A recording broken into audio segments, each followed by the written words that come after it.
5 seconds. Start. The High Court, however, on scrutiny of the evidence, held that there is no evidence on record to prove and establish that the said strap of wristwatch relates to accused Naresh Shroff.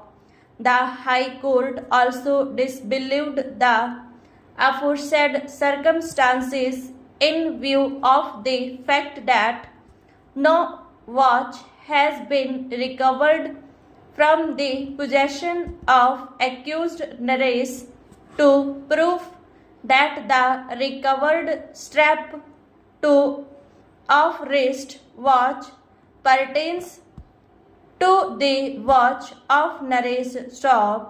After discussing the entire circumstances in the light of evidence on record, the High Court held that the prosecution has utterly failed to prove any of the circumstances relied upon, and consequently it was held that the prosecution has failed to prove the guilt of the accused, and accordingly the High Court acquitted the respondents of all the charges Shroff. The state of Rajasthan, being aggrieved by the said order of acquittal, preferred a special leave petition on which notice was issued and leave granted Shroff. We have heard learned counsel appearing for the parties when the appeal was listed for final hearing, who have painstakingly taken us through the evidence on record. Shroff. Mr. Milind Kumar, counsel appearing for the appellant state of Rajasthan, submitted before us that there are number of circumstances which lead to and prove the guilt of the respondent Shroff. The first circumstance of the accused going after the deceased and thereafter coming out alone from the place of occurrence Shroff. The next circumstance on which the public prosecutor relied upon is the fact smearing the body of the respondent with mud when he was coming from the field. Shroff.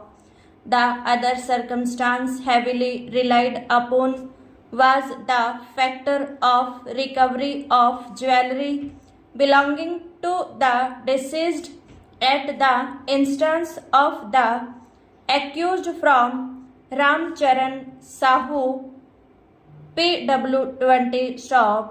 The other circumstances like recovery of the dagger and the strap of wristwatch near the dead body were pressed into service by the public prosecutor Shroff.